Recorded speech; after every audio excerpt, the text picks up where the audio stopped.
Good morning, welcome to my channel. ನೀವು ನೋಡ್ತಾ ಇದ್ದೀರಾ ನಮ್ಮ ಫ್ಯಾಮಿಲಿ ಲೈಫ್ ಸ್ಟೈಲ್. ನಾನು ಸುಮಾ.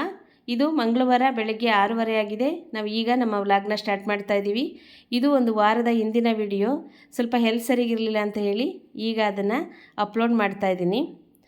ಲಾಸಿಂಗ್ಗೆ ಇವತ್ತು 9:30ಗೆ ಕಾಲೇಜ್ ಇದೆ, ಹಾಗಾಗಿ ನನಗೆ ಕಿಚನ್ನಲ್ಲಿ ಸ್ವಲ್ಪ ಹೆಲ್ಪ್ ಮಾಡ್ತಾ ಇದ್ದಾಳೆ. ಐಶುಗೆ 7:30ಗೇ ಮಾಮೂಲಿ ಅವಳಿಗೆ ಬಸ್ ಬರುತ್ತೆ, ಹಾಗಾಗಿ ಅವಳು ಹೊರಡ್ತಾ ಇದ್ದಾಳೆ. ನಾನು ಹೊರಗಡೆ ಎಲ್ಲ ಕೆಲಸ ಮುಗಿಸ್ತಾ ಇದ್ದೆ, ಹಂಗಾಗಿ ಲಾಸ್ಯನೇ ಅವ್ರ ಅಪ್ಪನಿಗೆ ಟೀ ಮಾಡಿಕೊಟ್ಲು. ಮತ್ತು ಇವತ್ತು ಟಿಫನ್ಗೆ ಪುಳಿಯೋಗರೆ ಮಾಡೋಣ ಅಂತ ಅಂದ್ಕೊಂಡಿದ್ದೀನಿ. ನಾವು ಮಧ್ಯಾಹ್ನದ ಮೇಲೆ ಸ್ವಲ್ಪ ಹೊರಗಡೆ ಹೋಗೋದಿತ್ತು. ಅಂದರೆ ನಾವು ಇವತ್ತು ನಮ್ಮ ಅಜ್ಜಿ ಊರಿಗೆ ಹೋಗ್ತಾ ಇದ್ದೀವಿ. ಅಲ್ಲಿ ನಮ್ಮ ಮಾಮಂದು 3ನೇ ತಿಂಗಳದು ಪುಣ್ಯತಿಥಿ ಇದೆ, ಅಲ್ಲಿಗೆ ಹೋಗಬೇಕು. ಹಾಗಾಗಿ ಅಲ್ಲಿಗೆ ಹೊರಡಬೇಕು. ಇಲ್ಲಿ ಬೇಗ ಬೇಗ ಎಲ್ಲ ಕೆಲಸ ಮುಗಿಸಿ ಆಫೀಸ್ಗೆ ಹೋಗಿ ಆಫೀಸಿಂದ 12:30ಗೆ ಅಲ್ಲಿಗೆ ಹೊರಡ್ತೀವಿ. ಒಂದು 20 ಕಿಲೋಮೀಟರ್ ಆಗುತ್ತೆ ನಮ್ಮ ಊರಿಂದ, ಅಂದರೆ ಹಾಸನಿಂದ 20 ಕಿಲೋಮೀಟರ್ ಆಗುತ್ತೆ. 12 ಅಥವಾ 12:30 ಹೊರಟ್ರೆ ಅಲ್ಲಿ 1:30 ಅಷ್ಟೊತ್ತಿಗೆ ಹೋಗ್ಬೋದು. ಅಲ್ಲಿ ಅಷ್ಟೊತ್ತಿಗೆ ಪೂಜೆ ಸ್ಟಾರ್ಟ್ ಆಗಿರುತ್ತೆ. ಹಾಗಾಗಿ ನಾವೀಗ ಆಫೀಸ್ಗೆ ಹೋಗಿ ಅಲ್ಲಿಂದ ಹೋದ್ವಿ. ಮತ್ತು ನಾವು ಹೋಗೋ ಅಷ್ಟೊತ್ತಿಗೆ 1:45 ಹಾಗಾಗಿತ್ತು. ಅಲ್ಲಿ ಎಲ್ಲ ರೆಡಿಯಾಗಿತ್ತು, ಅಂದರೆ ಎಲ್ಲ 2 ಗಂಟೆ 2:15 ಅಷ್ಟೊತ್ತಿಗೆ ಊಟ ಕೊಡಬೇಕಲ್ವ, ಹಾಗಾಗಿ ಅಲ್ಲಿ ಪೂಜೆಗೆಲ್ಲ ರೆಡಿಯಾಗಿತ್ತು. ನಾವು ಹೋಗೋ ಅಷ್ಟೊತ್ತಿಗೆ ನಾವು ಹೋಗಿ ನಮ್ಮ ಚಿಕ್ಕಮ್ಮಂದ್ರ ಜೊತೆ ಬೇಗ ಬೇಗ ಅಲ್ಲಿ ಸಮಾಧಿ ಹತ್ರಕ್ಕೆ ಹೋಗಿ ಬಂದೆ.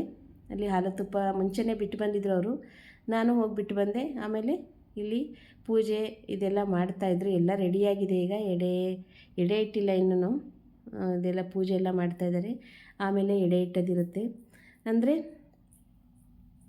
ನಮ್ಮ ಮಾಮಂಗೆ ಅಂದರೆ ಚೆನ್ನಾಗೇ ಇದ್ದರು, ಹುಷಾರಿಲ್ಲ ಅಂತ ಹಾಸ್ಪಿಟ್ಲಿಗೆ ಹೋಗಿ ಅಲ್ಲೇ ಅವರಿಗೆ ಸಡನ್ ಹಾರ್ಟ್ ಅಟ್ಯಾಕ್ ಆಯಿತು ಅಂತ ತೀರಿ ಹೋದರು. ಹೆಲ್ತಿಯಾಗಿದ್ದವ್ರೇ. ಇವತ್ತು 3ನೇ ತಿಂಗಳದು ಪುಣ್ಯತಿಥಿ ನಡೀತಾ ಇದೆ. ಇವನು ನಮ್ಮ ಮಾಮನ ಮಗ ಗೌತಮ್ ಅಂತ ಇಂಜಿನಿಯರ್ ಆಗಿದ್ದಾನೆ ಇನ್ಫೋಸಿಸಲ್ಲಿ. ಮತ್ತು ಪಿಂಕ್ ಸೀರೆ ಹಾಕ್ಕೊಂಡಿದ್ದಾರಲ್ಲ ಇವರು, ಇವನ ಮಿಸ್ಸೆಸ್ಸು, ಅವನ ಹೆಂಡತಿ ಬೃಂದ ಅಂತ, ಅವಳು ಇಂಜಿನಿಯರ್ ಆಗಿದ್ದಾಳೆ. ಇವರು ಮಧ್ಯದಲ್ಲಿರೋರು ನಮ್ಮ ಅತ್ತೆ, ನಮ್ಮ ಮಾಮನ ಹೆಂಡತಿ. ನಮ್ಮ ಮಾಮ ನಮಗೆಲ್ಲ ತುಂಬ ಅಟ್ಯಾಚ್ಮೆಂಟು. ನಮ್ಮ ಮಾಮ ಅಂತ ಅಂದರೆ, ನಮ್ಮ ಮಾಮ ಅಂದರೆ ಇವರು ನಮ್ಮ ದೊಡ್ಡ ಮಾಮ, ನಮ್ಮ ಅಮ್ಮನ ಮೊದಲನೇ ತಮ್ಮ ಇವರು. ಇನ್ನೊಬ್ಬರು ನಮ್ಮ ಚಿಕ್ಕ ಮಾಮ ಅಂದರೆ ಅವರು ಇವ್ರ ತಮ್ಮ. ಅವ್ರಿಗೂ ನಮಗೂ ತುಂಬ ಒಂಥರ ಅಟ್ಯಾಚ್ಮೆಂಟ್ ಇತ್ತು. ಅವರೆಲ್ಲ ನಾವು ಚಿಕ್ಕವರಲ್ಲೆಲ್ಲ ಇಲ್ಲೇ ನಮ್ಮ ಅಜ್ಜಿ ಮನೆಯಲ್ಲೇ ಬೆಳೆದಿದ್ದಲ್ವ, ಹಾಗಾಗಿ ನಮಗೆಲ್ಲ ನಮ್ಮ ಮಾಮಂದರು ಅಂದರೆ ತುಂಬ ಅಟ್ಯಾಚ್ಮೆಂಟು. ನಮ್ಮ ಚಿಕ್ಕ ಮಾಮನೂ 18 ವರ್ಷದ ಹಿಂದೆಯೇ ತೀರಿ ಹೋಗಿದ್ದರು.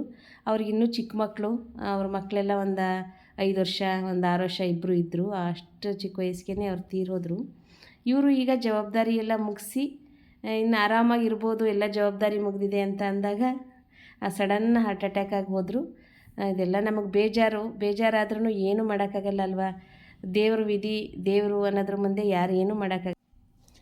ನಮ್ಮ ಮಾಮನ ಆತ್ಮಕ್ಕೆ ಶಾಂತಿ ಸಿಗಲಿ. ಅವರು ಮುಂದಿನ ಜನ್ಮದಲ್ಲಿ ಒಂದು ಒಳ್ಳೆ ಕಡೆ ಆದಷ್ಟು ಬೇಗ ಹುಟ್ಟಿ ಬರಲಿ ಅನ್ನೋದೇ ನಮ್ಮೆಲ್ಲರ ಆಸೆ.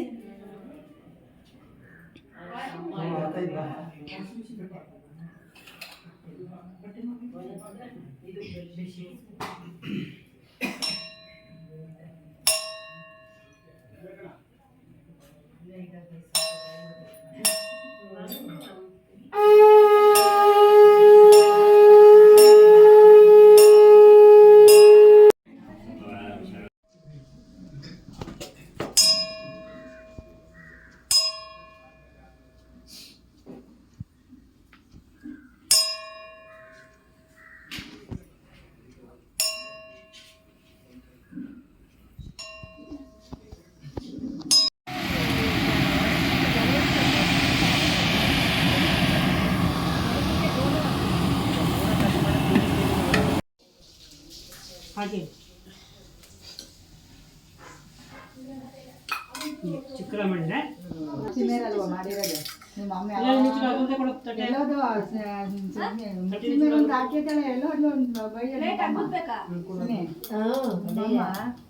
ಎಷ್ಟು ಸಖತ್ತಾಗಿ ಬಂದವೆ ಅಂದ್ರೆ ದೃಷ್ಟಿ ಮಾಡಬೇಡಿ. ಸೂಪರ್ ಆಗಿ ಬಂದವೆ.